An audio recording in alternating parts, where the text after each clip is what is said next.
Where do you start to find the best tractor for your needs? I know a lot of people might think, okay, I'm going to go to the local wherever and just go buy a tractor, but then it might become overwhelming.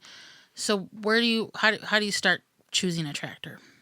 It is overwhelming, Holly. That is a big issue. In fact, it's quite intimidating to a first-time tractor buyer to go into a tractor dealer. It's even probably tenfold the intimidation that you have if you try to go into a car dealer. You really don't even know the questions to ask. You don't know what you want at all. Actually, we recommend starting your search on YouTube and not necessarily worrying about a particular brand or a particular size yet. Start watching YouTube videos of projects like the ones you need to accomplish. Learn different tractors and attachments in action. Watch how people use them, and begin to identify the needs that you have with what you're seeing there. Nothing it compares to seeing a tractor move in action. Photos don't even do it.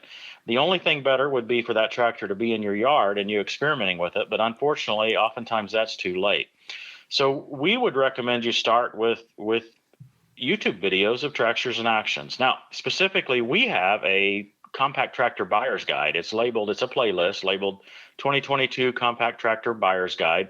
And we go through a bunch of aspects of tractors that are not necessarily considered in most of these action type videos. So we intend to help you choose new versus used, what horsepower size, what frame size that you might want, just a variety of different topics that we tackle in this episode that I think might be helpful for you. And we also dive in a bit into which brand or brands might be relevant. I think Joey had asked beginning here just about which brand you should buy.